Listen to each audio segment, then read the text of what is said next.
Gift Kalonga na Kiara finally tied the knot in a beautiful Bridgerton theme wedding. Guys, mnongona kuti zvanga zvakarongeka papinda vanetu gown uto maballet dancer ivo ndokuzotevera kumasure. The makeup was make sure ukuwo keke mangozvionerawo mabridesmaids enyu ari kugiva uye sutu yavakalonga iyo unoshaya kuti chi-India here kana kuti chi. But anyway guys, welcome back to your channel. Please don't forget to like and subscribe. Tiri kuti isusu ngatimbotaurai zvemuchato uyu.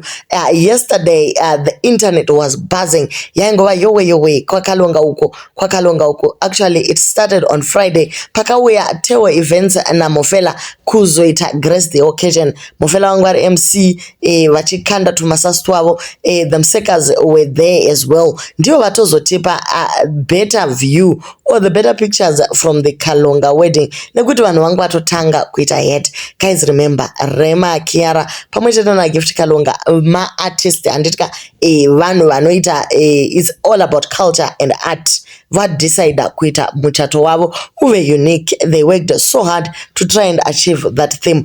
It is difficult to pull zvinhu zvakadai so izvi zvinenge Bridgerton. Guys, musakanga mukuti these are big shoes to fill. Kuti uite zvinoitwa pama Bridgerton pepe pane paisiwa mazimari. The second gown was beautiful, smaller, raimvumira kuti atambe. The first gown ravakaita exchange the vows was a bigger one rangarichi giva naika suti yakalonga kuti titi ndechi-India kana kuti titi. But anyway, maybe ndo zvaitwa ku Bridgerton. Aifanira kuti izongoita kamusweka kumasuruku guys kuti zvite complete. But the social media streets are so andize kuti nditi sochi chirungu chava changopera zve kwatisi Bridgerton. But tiri kuti isusu paitika noise zvikuru muma streets. Vanhu vakati muchato wenyu uyu tafunga kuti skiti. Vamwe vakati tuya twamahaya tusikana tuwe ballet tuya ndito twakanyanisa kuchena kudarika Rema Kiara. But guys, ngatimboregai kudaro. Vanhu vakaita chinhu chavo. Ngatingodzidzai kuti congratulations Mr. and Mrs. Kalonga. Zvimwe zvese rautongovawo drama. This was a beautiful theme, but chinhu chiri kuitika ndechekuti tiri kupiwa ma-images ari kubva mumafoni. Vamwe remember vane mamobile avo, vamwe vane tufoni twavo tune makamera 50-50 aya anenge akangoitwa decoration kumasure. Asi ziso chairo rinenge riri 105 megapixel. Ndo maphotos atati tapiwa so far.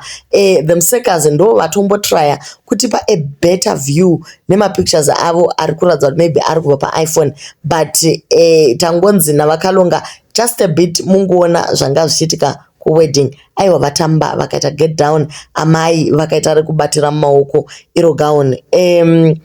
Tombomanya pamafira kureva apo paitwa macomments asi keke tisati tasvika kumafira kureva keke mariona here. Chatinongoziva ndechekuti maitete sofa vakangochiti g keke rekwakalonga aiwa handina hangu zvokutaura. Nothing is make sure here asi iskiti here because zvinhu zvacho zvese angori manyama amire nendongo. Hairdresser messed up musoro uyo.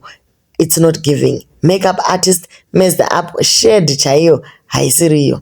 Veil ungati idendi rasvipiwa nedongi. Gauni racho harina kustimiwa. Keke hanzi rakasonwa blanket stretch. Pati munhu aita keke nderekusonesa here. Vedweka mwari ave newe. Anyway, Gift na Kiara makamanikidzwa kuchata here ndezvekufosa kukuita zvatari naMartin zvelast year zvakatobuda sweet mufunge. Kana mainge musina mari dai makamboti mirei moita mastar party 2-3 mozochata noti madlauzana amuri kutiitira aya nyonga zvayo. Kana ndimiwo zvichakadaro tongoti makorokoto koti ngadii. Ndo mashoko ari kubva kuadmin emafira kureva vari kuti isusu tinongozikamwa nezita redu tinofira kureva. Keke iro guys ranga so it was a cake then roita kanenge ka glass finish kokandwa marose mukati again kamwe ka glass finish poiswa zvakare marose mukati. The colors blue zvichienda zvakadaro. Ameno guys. So Tarum na Martin vangoita a small thing last year and zvakabuda sweet. Uko Holiton akaendawo ku court wedding zvikangobuda sweet. But zvana Kiara izvi alright. Vari kuti vamwewo ndo vari kuti kutsotsa kwamakaita Nyati family muchazoona pachabuda ma pictures eNyati family muchatozoona kuti vanotoremera mastreets zvekudaro. Vamwe ndo vari kuti X yavakaloga yakagumbuka. Muchaita chiseko chenyika chaiko imimi kuita zvinhu senge mahumbo here chiiko chakadaro. Handina kumbotarisira mashura akadai. So patakaona Teo ari mundege naMofela takabva tafunga kuti maybe muchati pulira something that is out of the sort. But anyway, zvakaoma hezvo. Munhu haachaiti zvema X ake here. Hey, vanhu munoziva kurwisanisa vanhu. Guys, this is just a wedding. This is just a wedding. Kuti hazvina kubuda sweet according to who? Ivo vari happy. Nemarriage yacho hakuna kurefu kwairi kuenda hako. Pane anenge amanikidzwa chete. So ndo mamwe mashoko ari kubva zvakare kuma followers akalonga naKiara vari kuti marriage inogona kusatolasta nekuti zvimakala zvamaisa pamuchato wenyu uyu zvakaoma. Maservice provider aita muchato uyu Mwari ave nemi sure. You had a perfect opportunity to advertise your brands, but modai chokwadi chiiko chakadai. But anyway guys, sometimes kuita court wedding then moita kapati after ndoona kunge kuri nani kana mari isingabatane. I did the same with my wife. Court wedding, then small after party with close and respected family members. It was awesome and it was affordable, not expensive.